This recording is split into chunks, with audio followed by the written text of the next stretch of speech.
আজ থেকে প্রায় 4 বিলিয়ন বছর আগে পৃথিবীতে জীবনের উৎপত্তি ঘটে।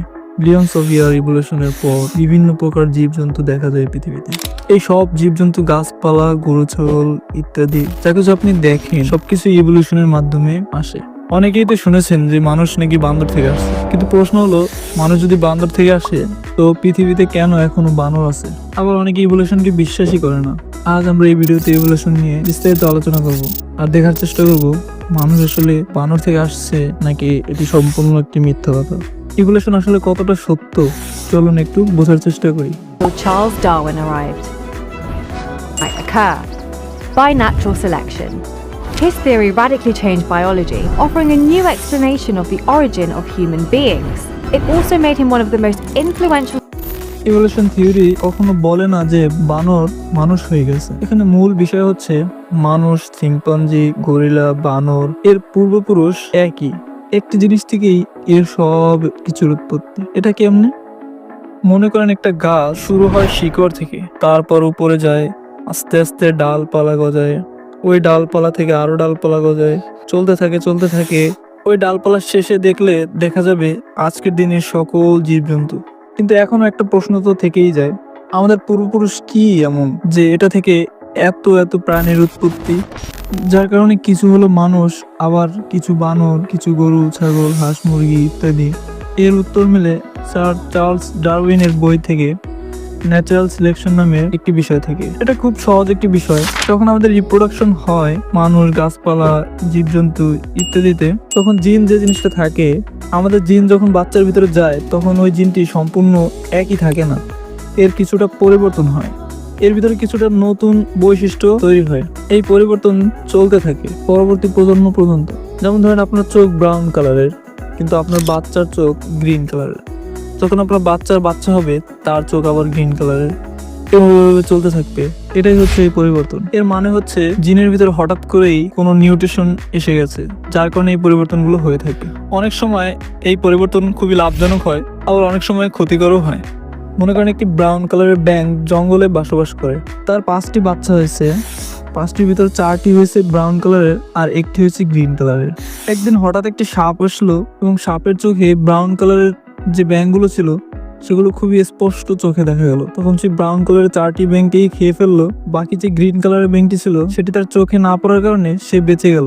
তার গ্রিন কালার হওয়ার জন্যই কিন্তু সে বেঁচে গেল, কারণ পরিবেশের রং গ্রিন, বিভিন্ন গাছপালার গ্রিন থাকায় সাপের চোখে স্বাভাবিকভাবেই ওই ব্যাঙটির চোখে পড়েনি, তার জন্য সে বেঁচে গেছে। কিছুটা এভাবেই থিওরি অফ সিলেকশন কাজ করে।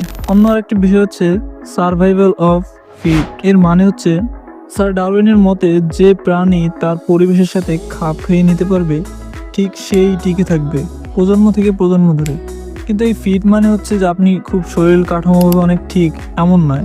ফিট হচ্ছে আপনার সিচুয়েশনশিপ। যখন আপনি ঠান্ডা কোনো জায়গায় থাকেন, যদি আপনার পশম অতিরিক্ত না হয় তাহলে আপনার কষ্ট হবে অনেক বসবাস করতে। আবার যখন গরম অঞ্চলে বসবাস করবেন, তখন যদি আপনার অতিরিক্ত পশম হয় তাহলে সেখানেও আপনার বসবাস করতে অনেক কষ্ট হবে। অনেক ক্ষেত্রে অনেক বড় প্রাণী হলে ভালো হয়, কারণ তাহলে অন্যান্য প্রাণীর হাত থেকে সহজে রক্ষা পাবে।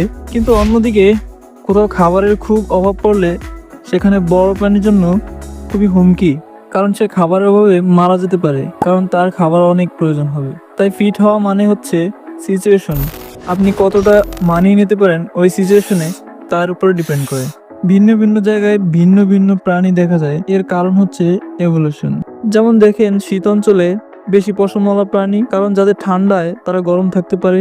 আবার গরম অঞ্চলে কম পশমওয়ালা প্রাণী, যেমন বানর, হাতি, কারণ তারা গরমে যেন টিকে থাকতে পারে, এর জন্য তাদের পশম অতিরিক্ত কম থাকে। মানুষ সহ সকল প্রাণীর একটি কমন অ্যানসেস্টর রয়েছে, আর এর শুরু হয়েছে প্রায় 4 বিলিয়ন বছর আগে, যখন জীবনের শুরু হয় এই পৃথিবীতে।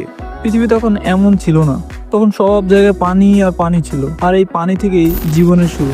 এই বিষয়টা কোরআনেও বর্ণিত আছে। কাফিররা কি ভেবে দেখে না যে আকাশমণ্ডলী ও পৃথিবীর মুখ বন্ধ ছিল, অতঃপর আমি উভয়কে খুলে দিলাম এবং প্রাণবন্ত সবকিছু আমি পানি থেকে সৃষ্টি করলাম।